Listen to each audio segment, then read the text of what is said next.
ઉનાથી એક મહત્વપૂર્ણ સમાચાર। સીમાસી ગામના ખેડૂતો દ્વારા એક મોટો નિર્ણય લેવામાં આવ્યો છે। ઉના તાલુકાના સીમાસી ગામે કમોસમી વરસાદથી થયેલા ભારે પાક નુકસાનનો સરકારી સર્વેનો સ્પષ્ટ બહિષ્કાર કરવામાં આવ્યો છે।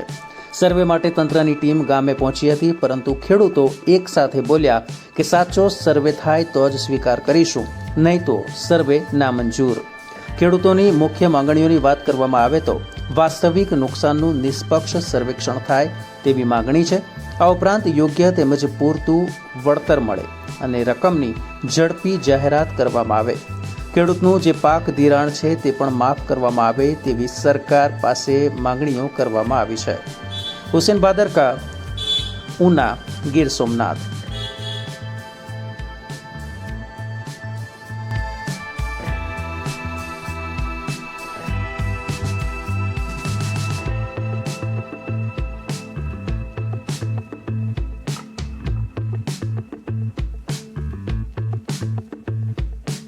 હું છે આર.કે. રાઠોડ, ગ્રામ સેવક સીમાસી ગ્રુપ। રેડી? પછી બોલો હવે। અત્યારે જે આ તમે કામગીરી શું લઈને આવ્યા છો? અમે જે છે પાક નુકસાનની સર્વે, ખરીફ ઋતુના પાક નુકસાનની સર્વે માટે થઈને સીમાસી ગામે પ્રાથમિક સર્વેની માહિતી લઈને આવેલા છે। શું છે કેવું? ખેડૂતો દ્વારા એવું કહેવાનું છે કે અમને બધાને તમામને પાક નુકસાનની સર્વે મળી રહે, પાક નુકસાનીનું વળતર મળી રહે એ માટે થઈને તમામનું કહેવાનું છે। એટલે સર્વે કરવાનો અત્યારે કઈ રીતનું છે? પ્રાથમિક સર્વે એવું છે કે ખેતરે જઈને આપણે કૃષિ પ્રગતિ એપ્લિકેશન દ્વારા ખેતર ઉપર જઈ અને 100 મીટરના દાયરાની અંદર જે પણ સર્વે હશે એમનું જે પણ પરિસ્થિતિ જે ખેતર ઉપર હશે એ લોકોનું એપ્લિકેશન દ્વારા સર્વે કરવાનું છે। પીઠાભાઈ દિજલભાઈ, સીમાસી, તાલુકો ઉના, જિલ્લો ગીર સોમનાથ। શું આપણી સમસ્યા છે? આપણી સમસ્યા એવી છે કે ભાઈ જે પહેલેથી વરસાદ મે મહિનામાં વાવેલું માવઠાનું એ નહીં નુકસાન, પછી પાછો કોરડાનું નહીં નુકસાન, અને વાવણીનું કરેલું એ નહીં નુકસાન। નુકસાની 100% તમામ ખેડૂતને છે। એ સરકારશ્રીની વિનંતી છે કે તમામ ખેડૂતનું સર્વે કરે અને તમામ ખેડૂતના જે નિયમ મુજબ થાય સહાય આપે। વિનંતી, તમામ ખેડૂતને 100% નુકસાન। હાલો, મારું નામ જેઠવા યુનુસભાઈ વલીભાઈ, ગામ સીમાસી।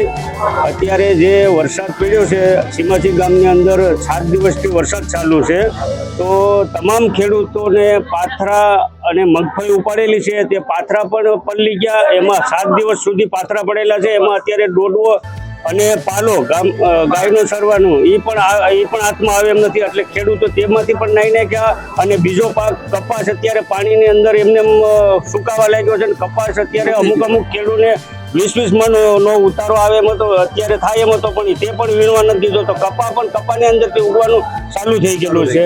અને ખેતરની અંદર જે મગફળી કાઢેલી છે એના સારા બધાને ઢેગલા બારોબાર પડ્યા છે, તો સારવા માટેના તમામ સારા પણ બગડી ગયેલા છે। અને મગફળી અત્યારે 7 દિવસથી એક ધારો વરસાદ ચાલુ છે, તો મગફળી પણ ખેતરની અંદર અને પાથરાની અંદર પણ ઉગવા માંડી છે। અત્યારે ખેડૂતના હાથમાં એક કઈ વસ્તુ આવે એવી નથી, એટલે ખેડૂત પરથી અમારી એવી માંગ છે કે બધાને સહાય કરો, અને જે ધિરાણ લીધેલું છે ખેડૂતોએ એ ધિરાણ માફ કરો એવી અમારી ખેડૂતોની માંગણી છે। બરાબર?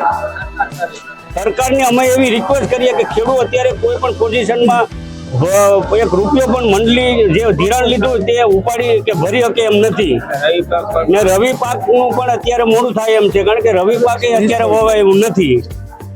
આ અત્યારે જે સર્વે કરવા બાબત છે એ બાબતને લઈને શું કહેશો? સર્વે કરવા બાબત એમ કહીશ કે જે પાથરા પડ્યા અને મગફળી ઊભી એનું જ અમારે સર્વે કરવાનું છે, તો સર્વે અમે એ માન્ય નથી, કારણ કે ખેડૂત સીમાસીની અંદર 600 થી 700 ખેડૂત કે 100% ખેડૂત બધા નુકસાનીમાં છે। કોઈને પાથરા પડ્યા, કોઈને કપા ઉગી ગયો, ઘણાને ખેતરમાં વિરાટ બાકી છે, તે બધું નદીમાં તણાઈને ભેગું થઈ ગયું। અત્યારે બધા પર કે છે હું તે એનું સર્વે કરે એમ। સરકાર પાસે શું માંગ છે? સરકાર પરથી અમારી એ માંગ છે કે ભાઈ બધાને ખેડૂતોને સર્વે કરી અને બધાના ખાતામાં બધાને પૈસા આપે, અને જે મંડળી જે પાક ધિરાણ ઉપાડેલું છે એ પાક ધિરાણ નાબૂદી કરે, કારણ કે પાક ધિરાણ ભરાય એવી કોઈ શક્યતા છે નહીં। આ જે શિયાળાનો પાક લેવાનો આવે એમાં કઈ નુકસાની? શિયાળાનો પાક ક્યાંથી થાય, કારણ કે અત્યારે 8 દિવસ સુધી એક ધારો વરસાદ રહ્યો, અને અત્યારે જમીન હુકાય તો એના 10 દિવસ લાગશે, તો 10 દિવસ લાગશે એટલે જમીનમાં જ્યારે ટ્રેક્ટર તો 15 દિવસે અંદર કરશે તો શિયાળો પાક કઈ રીતનું લઈ શકે? એટલે શિયાળો પાક લેવા માટેના પૈસા એવો હોવા જોઈએ ને ખેડૂતને, કારણ કે આ મગફળી વેચીને પૈસા આવતા તો એ મગફળી તો હાવ નિષ્ફળ છે. અત્યારે ખેતરમાં પાથરા એમને ઉગી ગઈ જ બધી. કપાસ ઉગી ગયો.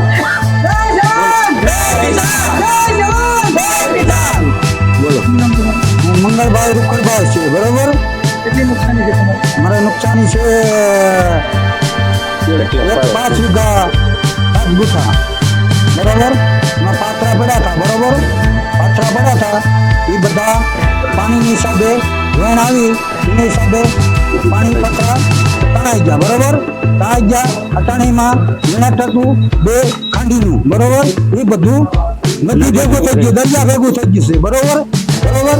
પછી જે આપણે આંબાવડ વાત છે નાળું મૂક્યું એ હિસાબે પાણી ખેડે ખેતરમાં ગયું, બરોબર.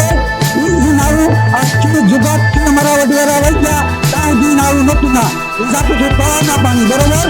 તળાવના પાણી જાતું હતું, બરોબર. જય વસરાજ દાદા હું બોલું છું, સાચું બોલું છું, ખોટું નહીં કરવું, ખોટું કોઈ વસ્તુનું નહીં કરવું, બરોબર. જો નાળું ના જાતું હતું એ પાણી સીધું અમારા ખેતરમાં જ ગયું, એકના ખેતરમાં ને વેણ પડી ગઈ છે, પોતાને પીજી પડી ગઈ છે, એનો ચુકાદો મને આપજો, બરોબર. સરકાર શ્રી રાહુલભાઈને હું પરિણામ કરું છું કે અમારું બધું પરિણામ થયું છે, બરોબર. એનું લોકોનું બધાનું એ કુદરતી છે, મને કહેતો તો પહેલા માણસોએ કહ્યું, બરોબર. કુદરતી છે, કુદરતી, બરોબર. સરકાર પાસે સહાય માંગો તો આખા ખેડૂત બધાની સહાય નહીં માંગુ છું, બરોબર. રાઠોડને કહું છું, બરોબર. સરકાર પાસે અમારી માંગ કરે સીમાસીની અંદર માંગ પૂરી કરે.